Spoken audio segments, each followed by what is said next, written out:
Assalamualaikum warahmatullahi wabarakatuh. Perkenalkan, nama saya Ella Syahputri Prihatini PhD, salah satu dosen di program studi Magister Ilmu Politik Fakultas Ilmu Sosial dan Ilmu Politik Universitas Muhammadiyah, Jakarta. Bidang keilmuan yang saya tekuni meliputi politik komparatif, politik gender, representasi politik, perilaku pemilih, voting behavior, politik elektoral, dan demokrasi. Fokus keilmuan tersebut menjadi landasan utama dalam pelaksanaan Tridharma perguruan tinggi, khususnya penelitian, pengabdian kepada masyarakat, dan pembelajaran. Selama beberapa tahun terakhir, penelitian saya berfokus pada dinamika representasi politik perempuan, politik elektoral di Indonesia, perilaku pemilih, partisipasi politik, serta hubungan antara institusi politik dan kualitas demokrasi. Beberapa publikasi yang menjadi rujukan dalam mata kuliah yang akan ditampilkan videonya berikut ini membahas representasi perempuan di Parlemen Indonesia, pengalaman perempuan dalam kontestasi politik, perilaku pemilih muda, pemanfaatan media sosial dalam kampanye politik, hingga perkembangan parlemen yang lebih responsif terhadap isu-isu gender.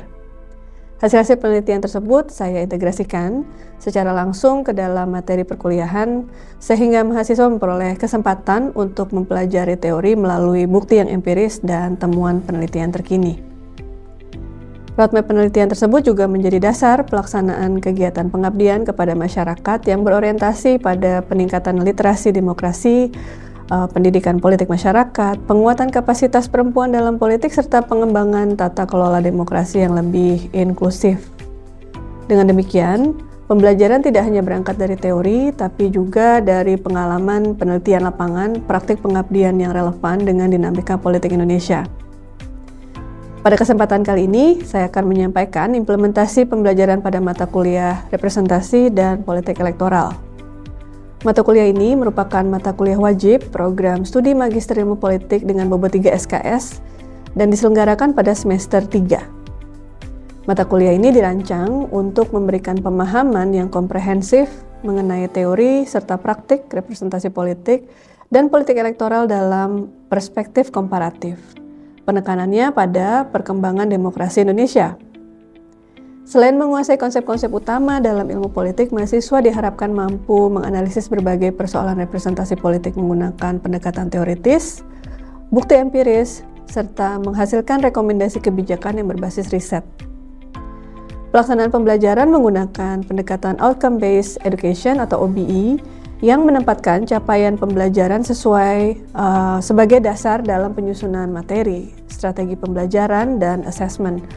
Oleh karena itu, setiap aktivitas pembelajaran itu dirancang agar selaras dengan capaian pembelajaran mata kuliah CPMK, serta mendorong mahasiswa mencapai kemampuan analitis, evaluatif, serta aplikatif sesuai dengan jenjang magister.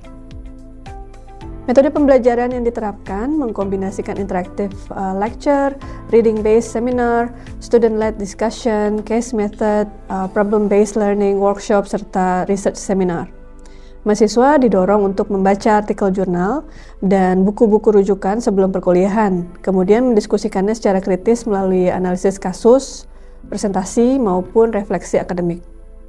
Dengan pendekatan tersebut, proses pembelajaran tidak lagi berpusat pada dosen, melainkan pada aktivitas belajar mahasiswa yang aktif, kolaboratif, dan berbasis penelitian. Sementara metode asesmen dirancang secara bertahap untuk mengukur perkembangan kompetensi mahasiswa. Komponen penilaiannya terdiri atas reading response sebanyak 2 kali dengan bobot masing-masing 10% sehingga totalnya 20%, policy brief sebagai ujian tengah semester dengan bobot 25%, dan seminar final paper dengan bobot 15%, dan final paper sepanjang 5.000 sampai 7.000 kata sebagai ujian akhir semester itu bobotnya 40%. Melalui skema asesmen tersebut, mahasiswa tidak hanya dinilai berdasarkan hasil akhir, tapi juga melalui proses membaca, berpikir kritis, menyusun argumen, dan mengkomunikasikan hasil analisis mereka, serta menghasilkan karya ilmiah yang berkualitas. Mata kuliah ini memiliki 5 capaian pembelajaran mata kuliah CPMK, yaitu pertama, menganalisis konsep, teori, dan perkembangan representasi politik serta politik elektoral. Kedua, mengevaluasi pengaruh sistem pemilu, sistem kepartaian, dan perilaku memilih terhadap kualitas demokrasi. Yang ketiga, menganalisis isu-isu kontemporer seperti representasi perempuan, integritas pemilu, dan demokrasi digital. Sementara yang keempat, merumuskan rekomendasi kebijakan berbasis bukti mengenai representasi dan politik elektoral. Dan terakhir, kelima, menghasilkan karya ilmiah yang mengintegrasikan teori, kajian empiris, dan analisis yang kritis. Video yang akan ditampilkan sesaat lagi merupakan implementasi pembelajaran pada pertemuan kedua dengan topik demokrasi dan legitimasi politik. Pertemuan ini merupakan fondasi konseptual bagi keseluruhan mata kuliah karena memperkenalkan dua konsep utama yang menjadi dasar analisis pada sesi-sesi berikutnya, yaitu demokrasi dan legitimasi politik. Setelah mengikuti pembelajaran, mahasiswa diharapkan mampu menganalisis berbagai perspektif tentang demokrasi, menjelaskan konsep-konsep legitimasi politik, serta mengevaluasi hubungan antara demokrasi, legitimasi, dan kualitas pemerintahan dalam konteks politik yang kontemporer. Materi pembelajaran mencakup perkembangan konsep demokrasi, demokrasi prosedural, demokrasi substantif, dan demokrasi deliberatif. Sementara konsep legitimasi politik kita menggunakan Max Weber dan hubungan antara input legitimacy dan output legitimacy, fenomena krisis legitimasi dan democratic backsliding, serta penerapan konsep-konsep tersebut untuk memahami dinamika demokrasi di Indonesia, termasuk persoalan representasi politik, politik uang, polarisasi politik, dan kepercayaan publik terhadap institusi demokrasi.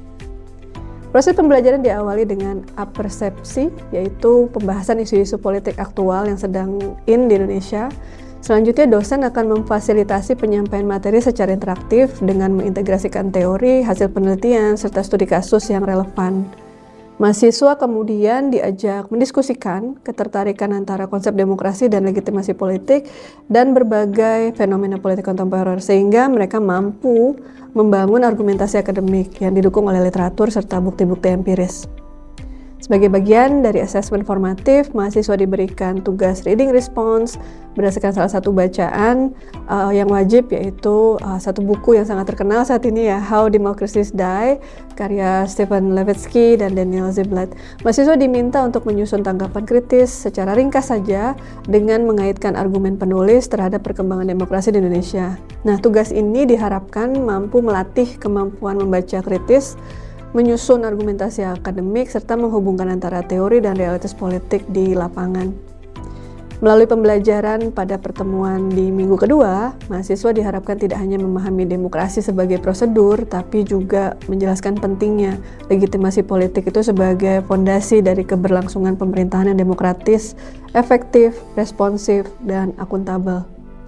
Dengan demikian, pembelajaran pada mata kuliah ini menjadi bagian dari upaya mengembangkan kemampuan analitis mahasiswa dalam memahami berbagai tantangan representasi politik dan politik elektoral di Indonesia maupun dalam perspektif komparatif. Demikian pengantar untuk pembelajaran mata kuliah representasi dan politik elektoral.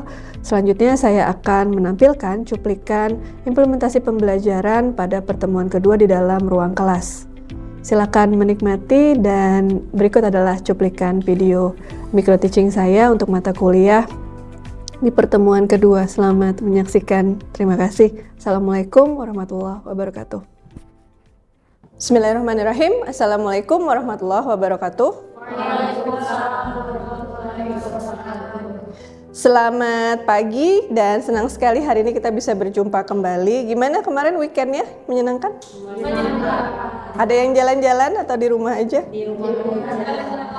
Oh, jalan-jalan. Oke. Selamat datang ke pertemuan kedua ya. Mata kuliah apa kita hari ini? Representasi dan politik elektoral. Oke, sebelum kita mulai, seperti biasa ya, kita akan meminta ketua kelas kita, Lintang, untuk memimpin kita untuk membaca surat pendek. Silakan. A'udzubillahi minasyaitonirrajim. Bismillahirrahmanirrahim. Baik, kita akan mulai sesi kita di pagi hari ini. Terima kasih sudah dipimpin oleh Lintang di sesi kita di kedua ini. Tapi minggu depan kita ganti ya pemimpinnya ya, supaya demokratis. So, di pekan ini topik kita adalah tentang membedah teori-teori dasar demokrasi gitu ya, dan legitimasi politik, karena kadang-kadang demokratis belum tentu legitimate, dan legitimate kadang-kadang juga belum tentu demokratis gitu. Nanti kita akan bongkar sepanjang 2 jam ke depan. Nah, seperti yang Anda bisa lihat, agenda pertemuan Anda harus tahu kenapa kita ada di sini hari ini, karena kita ada agenda penting ini. Pertama, kita ingin masuk ke substansi mata kuliah representasi dan politik elektoral, yaitu membahas tentang demokrasi dan legitimasi politik. Tujuan dari perkuliahan ini adalah tidak hanya membuat Anda lebih paham tentang dasar-dasar konsep dan teori demokrasi, tapi juga harus paham sistem pemerintahannya dan nilai-nilai praktik politik yang ada di dalamnya, sehingga legitimasinya itu tercapai. Oke. Nah, sesi ini kita akan mereview sedikit pertemuan yang minggu lalu. Setelah itu kita akan masuk ke pembahasan konsep-konsep dasar demokrasi. Apa itu demokrasi, apa ciri-cirinya, bagaimana pemerintahan itu bisa diukur tingkat kualitas demokrasinya, karena ada indeksnya ya. Teman-teman pasti tahu bahwa seperti banyak hal kita biasa untuk mengukur gitu, seberapa demokratis sebuah negara gitu, ada ranking-rankingnya. Nah, pemeringkatan ini penting untuk kita mengetahui bagaimana improve dari sini gitu ya. Dan setelah itu kita akan membahas tentang beberapa teori yang klasik, yaitu demokrasi liberal dan sampai model yang partisipatif dan deliberatif. Sehingga nanti kita bisa lihat kita, terutama Indonesia gitu ya, ada di mana. Karena itu ada di agenda ketiga, yaitu kita akan melihat kalau negaranya udah pakai demokrasi, legitimate nggak pemerintahannya, gitu kan? Gimana cara ngukurnya? Gimana cara mengukur bentuk-bentuk legitimasi? Nah, legitimasi itu bisa diukur dari 3 bentuk, yang tradisional, karismatik, dan rational legal. Nah, yang terakhir, sesi ini akan ditutup dengan studi kasus tentang Indonesia, demokrasi di Indonesia, bagaimana kita melihat pemerintahan saat ini, legitimasinya ada di mana. Oke, memenangkan pemilu tidak otomatis selama 5 tahun dia legitimate dong, kalau banyak hal-hal yang perlu dikoreksi dari kebijakannya. Sehingga harus melihat bagaimana dampak dari politik elektoral terhadap legitimasi si pemimpin yang terpilih lewat pemilu itu. Oke, referensi silakan dicatat teman-teman. Ini adalah 3 referensi yang akan kita pakai sepanjang semester gitu ya. Ini buku. Yang pertama itu klasik banget, Robert Dahl. Kalau bapaknya demokrasi mungkin modern ya, demokrasi modern kita pakai Robert Dahl. Max Weber ketika melihat sejauh apa legitimasinya, bentuk-bentuk legitimasinya di mana. Dan Levitsky dan Ziblatt. Ada yang pernah dengar ini? How Democracy Die? Oh ya. Iya, itu. Bukunya ngehits banget karena benar yang kayak gitu. Punya nggak bukunya? Enggak, nanti kita akses ya, kita buka aksesnya. Oke, sebelum sesi kita buka, ada pertanyaan kah dengan agenda kita hari ini? Enggak ya? Oke. Berikutnya, kalau tadi agenda kita mau ngapain gitu ya, ada section yang akan Anda lalui. Berikutnya adalah tujuan, kenapa kita belajar topik ini di hari ini. Pertama, sesuai dengan CPMK kita, target pembelajaran kita, ada 4 hal ini yang ingin kita capai. Setelah perkuliahan, Anda diharapkan bisa menjelaskan apa itu demokrasi berdasarkan berbagai perspektif teoritis gitu ya, yang klasik, liberal, partisipatif, dan deliberatif.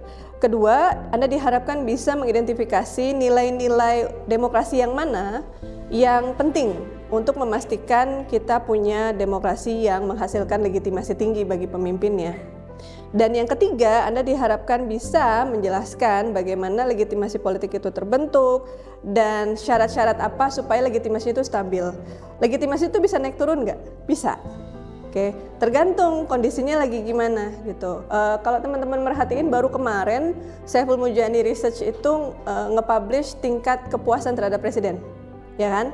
Dari angka 80% sekarang anyut 30%, tinggal 50%. Nah, itu tuh indikasi, salah satu indikasi seberapa legitimate pemimpin kita kalau satisfaction rate-nya jeblok 30%. Biasanya di negara-negara maju, mereka akan melakukan penghitungan itu secara rutin, bahkan setiap bulan ada laporannya. Disurvei itu orang-orang, kamu happy nggak? Kamu puas nggak dengan pemerintah sekarang? Kalau misalnya besok pemilu, kamu bakal milih dia lagi nggak? Biasanya pertanyaannya kayak gitu, ya. Nah, jadi dari yang keempat tentunya hubungannya dong antara sistem elektoral atau sistem pemilu gitu ya dan legitimasi pemerintah di konteks demokrasi Indonesia. Seperti apa, yang mana yang lebih cocok untuk memastikan legitimasi itu tetap tinggi. Nah, jadi teman-teman, kita nggak pengen teman-teman lulus S2 itu cuma penghafal teori gitu ya. Yang diharapkan itu diaplikasikan dong. Ini ada teorinya nih. Ini ada contoh-contohnya. Silakan nanti Anda mengaplikasikan. Jadi penting untuk setiap kita meeting itu teori mana nih yang menurut saya pengen dalemin gitu ya, dan aplikasinya seperti apa. Nah, misalnya penurunan kepercayaan publik terhadap institusi demokrasi. Mereka masih dipercaya enggak, atau tingkat kepercayaan terhadap mereka tuh turun gitu, jeblok. Misalnya semakin banyak kepala daerah yang ditangkapin sama KPK atau kejaksaan, pemerintah itu menunjukkan performa yang baik atau buruk? Buruk, padahal dia terpilih lewat demokrasi kan. Nah, kenapa dia korupsi? Jadi follow the money karena dia mau menang, ya kan? Mau menang dia butuh duit, duitnya dibalikin nanti kalau udah memimpin. Muter aja kayak gitu. Apakah demokrasi kita menghasilkan koruptor? Pertanyaannya gitu kan? Karena untuk menang dia butuh duit, duitnya nanti diambil kalau dia udah jadi penguasa gitu. Jadi demokrasi seperti apa yang harusnya kita ciptakan supaya kalau jadi kepala daerah tuh nggak korupsi gitu? Ya kira-kira gitu. Nanti teorinya kita akan elaborasi sepanjang semester ini gitu. Kira-kira harusnya gimana gitu. Terus munculnya populisme. Populisme sama popularitas itu dua hal yang berbeda, walaupun kata dasarnya sama, oke? Kalau populisme itu artinya dia merasa dan dia selalu berjagon dia bersama rakyat. Dia mewakili yang mayoritas. Populisme, dia merasa bagian dari yang paling banyak jumlahnya. Jadi dia bilang, wah pemerintah yang kemarin itu pemerintah elitis, ayo kita ganti, gitu kan. Seketika dia jadi pemimpinnya, jangan-jangan dia elitis berikutnya gitu. Tapi dia masih tetap bilang, tapi saya tetap sama rakyat. Nah kebijakannya itu sok-sok ngewongke, sok-sok perhatian sama rakyat, tapi apa iya? Gitu. Nah itu tuh munculnya populisme lewat kebijakan. Kamu lihat kebijakannya gitu, yang mana? Terus praktek uang yang merusak legitimasi hasil pemilu. Dia mah menang gara-gara duitnya nggak ada nomornya, gitu, nggak ada nomor serinya. Jadi kamu hanya dipercaya menang karena duit kamu, bukan karena kemampuan kamu.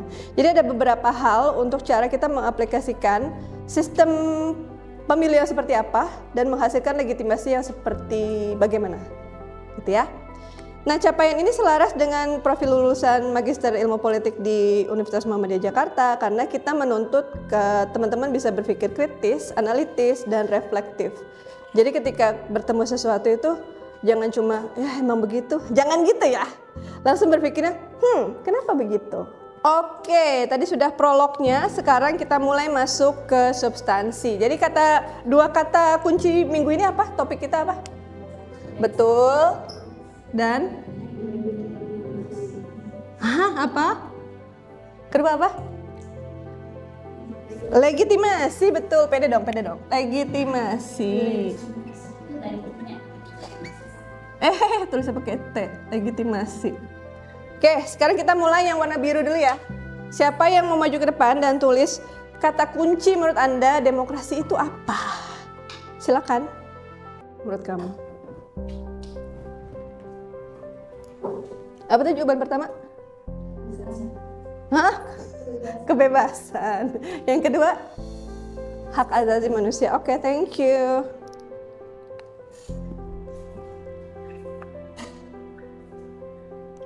Oke, terima kasih. Sekarang kita kasih tepuk tangan dulu yang paling meriah. Yeay. Terima kasih banyak. Sekarang kita tanya ya, kenapa kebebasan? Jadi kenapa demokrasi dikaitkan dengan kebebasan?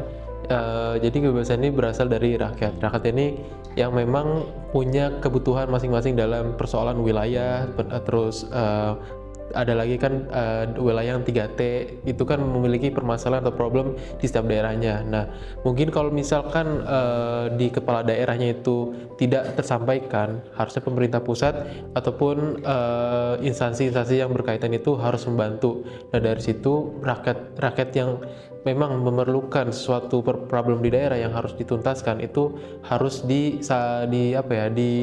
dikumpulkan dan itu menjadi sebuah kebijakan di pemerintah pusat gitu, Bu. Oke, mantap. Berikutnya buat hak asasi manusia itu kenapa? Karena hak asasi manusia ini kita lihat sendiri di negara Indonesia sendiri kan ada yang namanya hak asasi manusia. Jadi setiap individu yang hidup di negara Indonesia itu mempunyai hak, kayak misalkan hak pendidikan, hak mendapatkan akses kesehatan dan hak-hak yang lainnya gitu. Mungkin seperti itu. Baik, keren. Kenapa pemerintahan? Karena ketika kita melihat sejarah, memang demokrasi adalah salah satu sistem yang menggantikan sistem teokrasi. Kalau secara bahasa kan demon dan kratos, atau demon itu adalah rakyat dan kratos adalah kekuasaan atau pemerintahan. Jadi bisa dikatakan demokrasi itu adalah sebuah sistem pemerintahan dari rakyat oleh rakyat untuk rakyat. Kayak gitu, Bu. Oke, menarik semua yang dituliskan di papan tulis, semuanya relevan dan memang itu yang kita mau kembangkan gitu dengan pemahaman kita tentang demokrasi. Tapi secara teori kita tahu ini mungkin definisi yang paling klasik gitu ya. Demokrasi itu apa sih? Demokrasi itu adalah kekuasaan di tangan rakyat.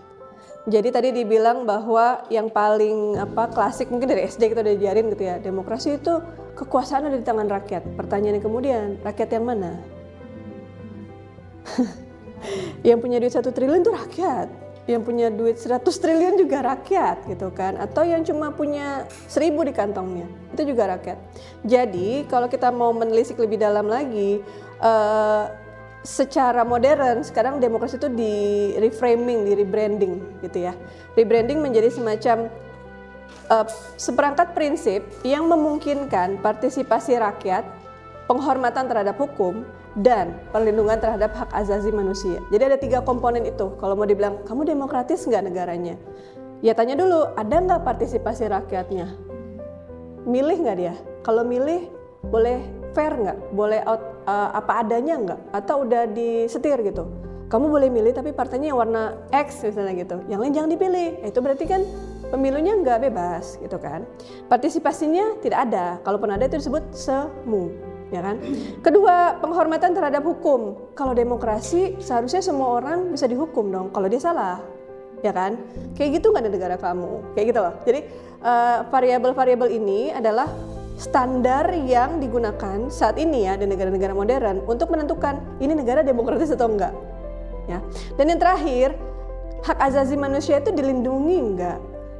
Atau jangan-jangan hak kelompok tertentu. Jadi bukan manusia tapi kelompok gitu. Ngerti ya bedanya ya? Haknya kelompok tertentu aja, tapi kalau yang lain belum tentu gitu. Belum tentu mengalami luxury itu. Nah, Lincoln, bapaknya Amerika gitu ya, merumuskan secara sederhana government of the people, by the people, for the people. Kata dia gitu kan, oleh rakyat, untuk rakyat. Tapi dalam literatur ilmu politik itu dibikin tidak sesederhana itu. Jadi tadi saya bilang Robert Dahl adalah bapaknya demokrasi. Dia mengembangkan sistem yang namanya poliarki gitu. Dia bilang bahwa demokrasi itu ditentukan oleh 2 variabel kunci. Adanya partisipasi warga yang luas, pemilu kah, town hall kah gitu ya, balai warga kah, itu kan bentuk-bentuk partisipasi kan.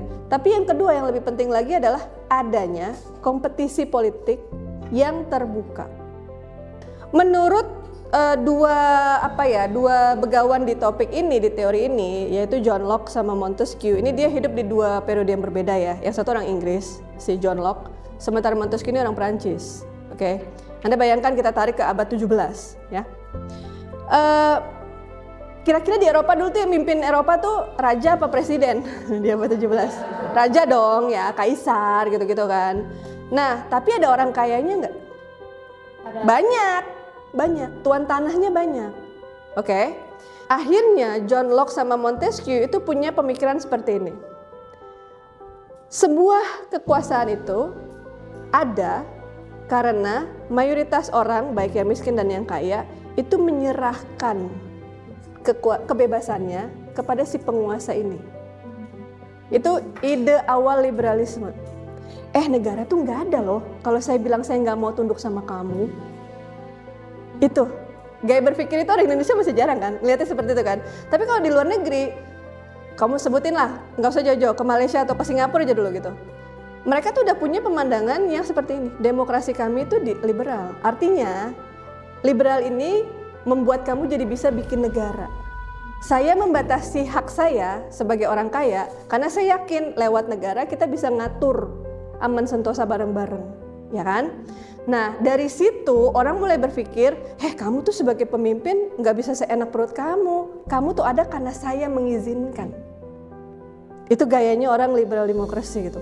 Sehingga kapan aja saya nge-recall kekuasaan kamu tuh bisa. Ini nggak bener nih gitu kan.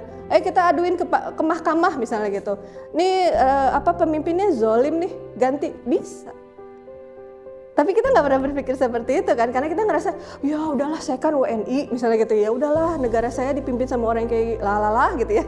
Terus akhirnya berpikir ya udah emang nasib saya begini gitu. Tapi kalau di rezimnya teori demokrasi liberal nggak kayak gitu. Kekuasaan terbesar itu ada di rakyat, karena rakyat memberikan kekuasaan itu kepada si penyelenggara negara. Bisa itu PM, Perdana Menteri, bisa itu Presiden. Jadi POV ini yang mungkin orang kita tuh jarang engeh gitu ya, karena kita tidak dibangun oleh budaya tadi itu, ada raja, ada kolangan orang super kaya. Nah si super kaya ini ketakutan kalau rajanya tiba-tiba nanti zolim sama mereka, makanya disebut ada elit kompetitif, kompetisi di level elit, but in a good way, karena mereka yang punya resources kan, mereka yang punya kemampuan untuk pergi ke seluruh negeri dan bilang, aku nyalon loh, dukung aku ya gitu.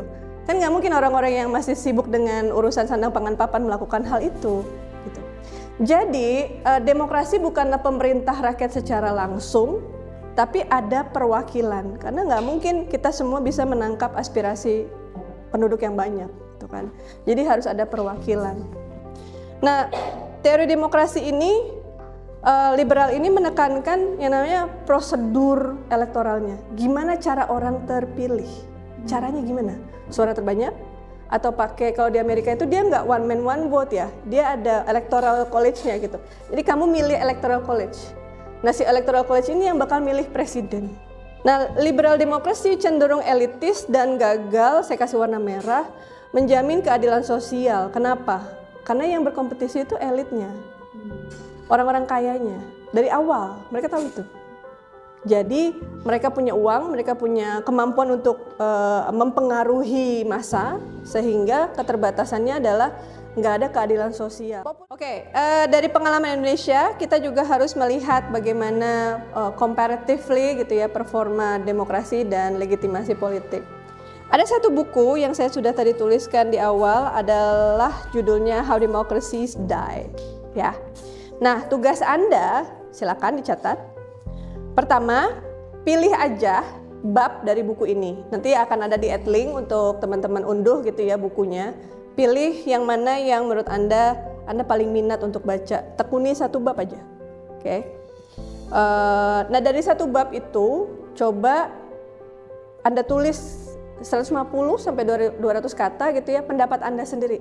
Dikumpulinnya sebelum kita meeting lagi di minggu depan. Jadi Anda punya the whole week gitu ya, 1 minggu Anda baca, habis itu Anda tulis 150 kata sampai 200 maksimal. Baik, terima kasih sekali lagi. Pagi ini telah menjadi pagi yang sangat menyenangkan buat saya karena bisa ngobrol dengan teman-teman sekalian. Jangan lupa reading response ini 10% ya komponennya dari total nilai, jadi dikerjakan ya, jangan di skip. Dan ini variabel yang akan diukur, jadi nanti diperhatikan seperti apa Anda menulis laporan 150 sampai 200 katanya. Wabillahi taufiq wal hidayah. Terima kasih sekali lagi. Assalamualaikum warahmatullahi wabarakatuh. Waalaikumsalam warahmatullahi wabarakatuh.